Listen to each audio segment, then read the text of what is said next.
Hello. Okay, let's get to my low, my high, my act of kindness. So this is a bit unexpected in terms of what I just realized for my low, that is. But it's gotten to the point where it's so hot, even I'm starting to have my patience being worn thin by this. It really is that hot. Like, literally for every time I walked outside, I'm like, it's like walking into an oven. A giant, bright, sunny oven.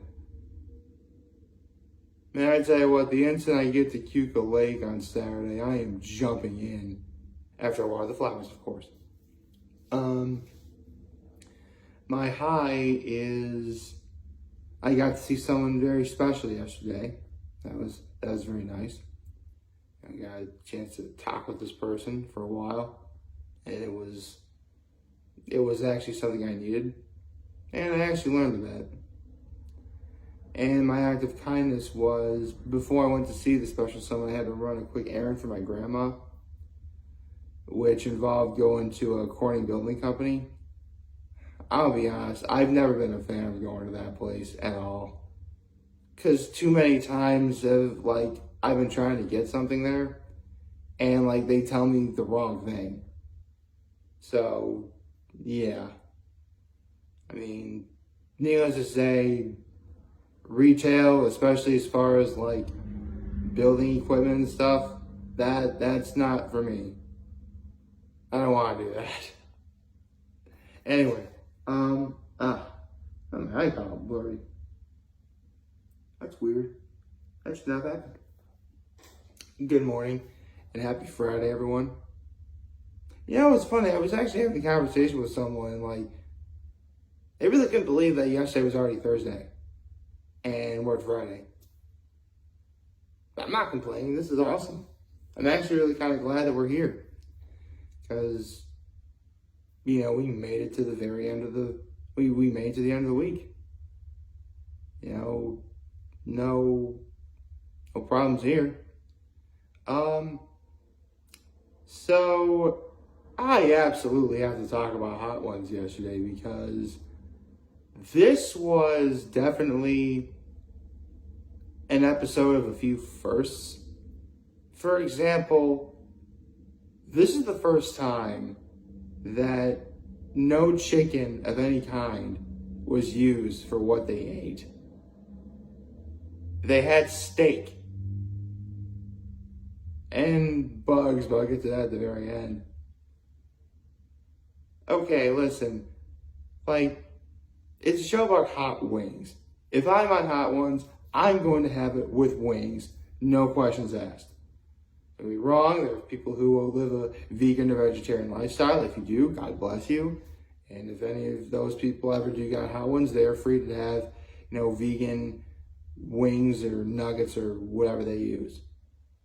But for me, I'll go for wings. And I thought it was either wings, nuggets, or vegan wings or vegan nuggets. That's it. I had no idea steak was an available option. Of course I would go for steak. I mean, don't get me wrong. I love chicken wings and, if I'm on Hot Ones, I would have the wings. But now it's making me question, do I want steak too? And here's the best.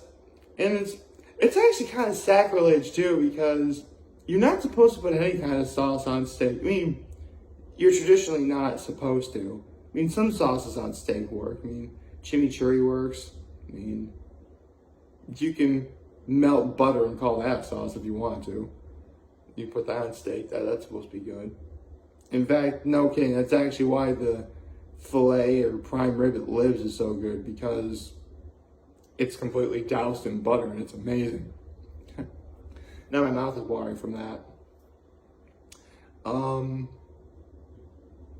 But I think they got away with it because they probably used I guess a cheaper cut of steak for putting hot sauce on, I suppose. It would make sense if they did that. Excuse me. So now I actually got to talk about the episode itself. I had to talk about the steak thing. Sorry. They talked a lot about Will Ferrell in this episode. I mean, don't get me wrong. I remember Will Ferrell's episode of Hot Ones quite well. And I don't know if I really talked about this, but I'm not really going to say I'm the biggest fan of Will Ferrell.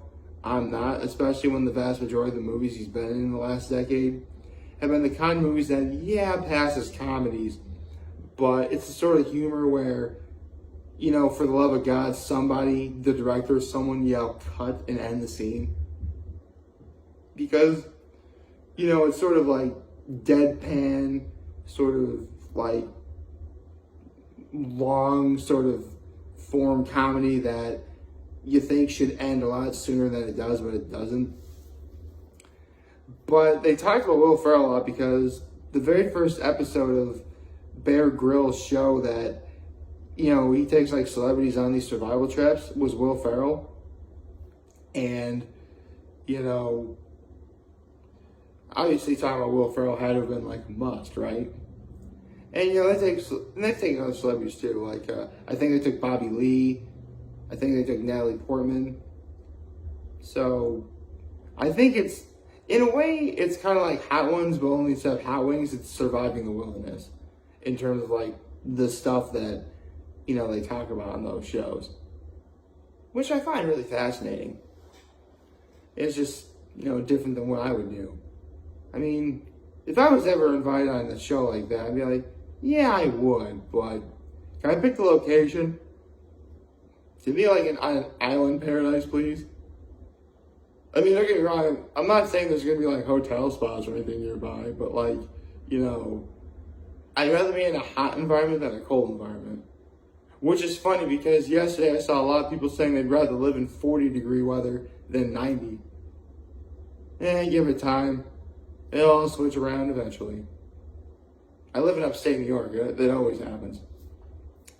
So there was that. And they got to explain that gram, right?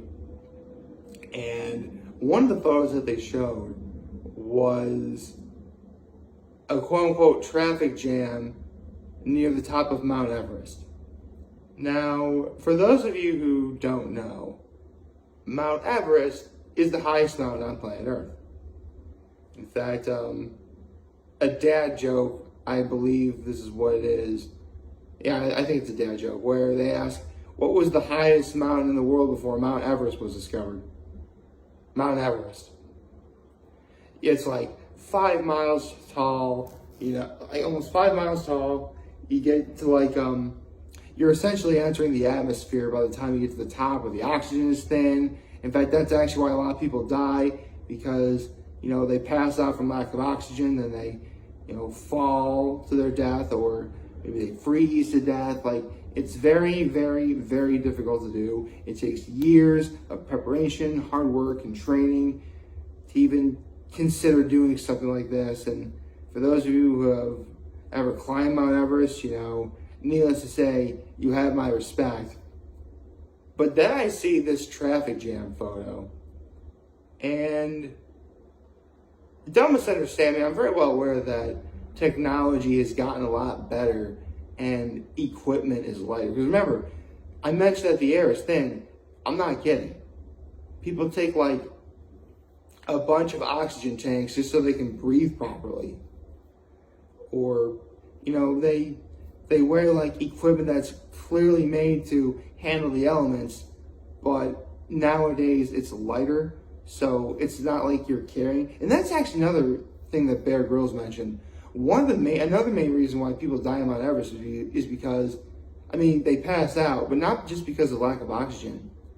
It's just they're so exhausted from carrying all of the equipment. You know, the oxygen tanks, heavy duty boots, you know, coat, pants, hat, goggles, gloves, or mittens, I guess.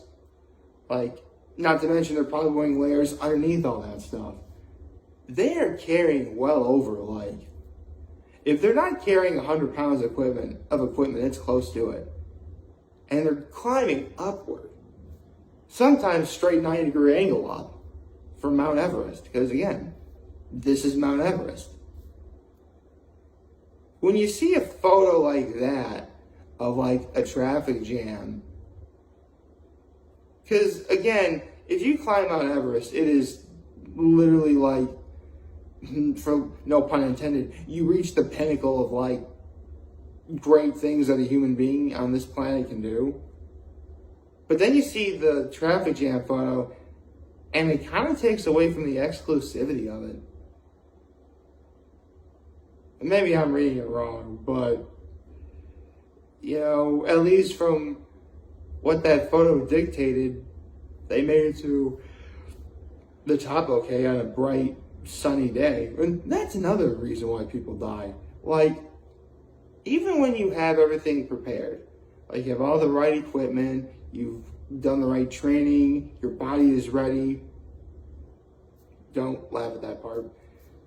Like, you can do this. The weather is always the most random of factors. Because you really could get lucky, like the people in this photo were, and you could catch it on like a pretty decent day. Like today, it's pretty sunny out right now. Like a day like today would be a perfect time to reach the top of Mount Everest. But then there are times where the weather forecast is not so kind, and you get like harsh winds, blizzard, just bitter cold. I mean, don't get me wrong, it'd be cold on Mount Everest on a day like today, even with the sun out, but, you know, it's the lesser of evils in that case. So, again, maybe I'm reading it wrong, but photos like that kind of take away from the exclusivity of it. Oh yeah, they also talked about, okay, this is actually a really funny question, but Sean believes that Bear Grylls is one of few people, one of which is including Andrew Zimmern, who has actually eaten his share of animal testicles, and he asked which one is the best, and then Bear Grylls is like, they're all pretty nasty. He even talked about how he ate the testicles of a goat. Oh boy. For the record, excuse me, I myself, how do I put this? I'm not grossed out by that idea. However, if I am ever going to eat them one day, they better have prepared it more than just simply boiling them for safety and not give me any salt. Like, yeah, I'd try it. But again, like, you better do more than just boil it for safety and, you know, just give me that. Like, for the love of God, man, give me some salt and pepper or something to work with here. Because I would try it then. I mean, actually, that's not, I would try it just straight up at least once just to say I did it.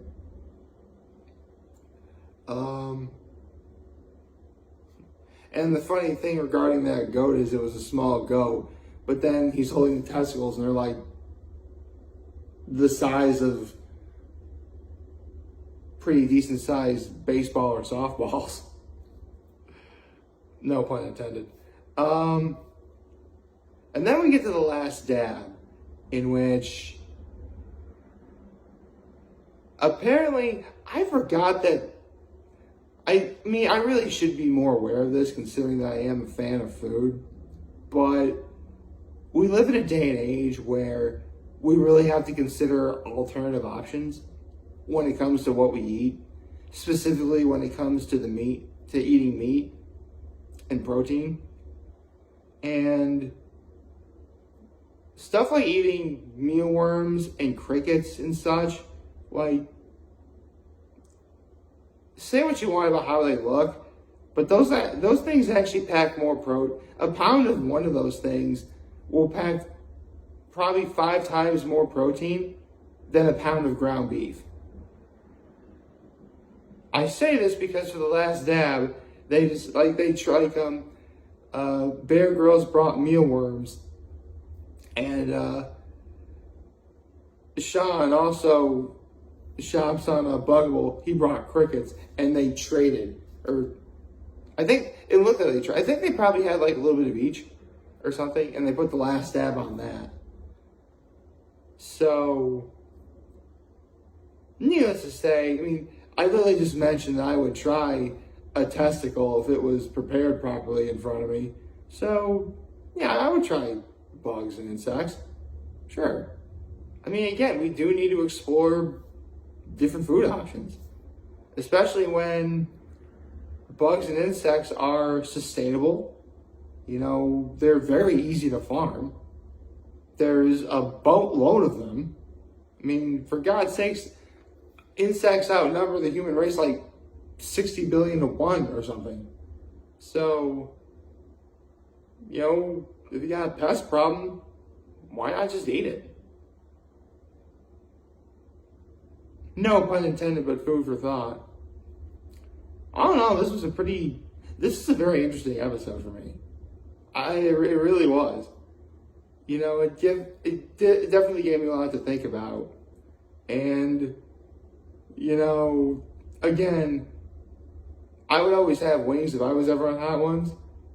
But considering that they had both steak and bugs on this episode, it's making me contemplate my options slightly. And who am I kidding? I'm not remotely famous enough to be on Hot Ones. Perhaps one day, though. I hope y'all liked this video. If you did, leave a like and subscribe. It would do my channel greatly. As always, I am very humble in this video. For all of you guys who watch the show today, hopefully a wonderful, wonderful, wonderful Friday. And remember, if any of you guys want to talk or challenge, we'll be here to let you know. Always say back. Take care. Make good choices. 607 all day, baby.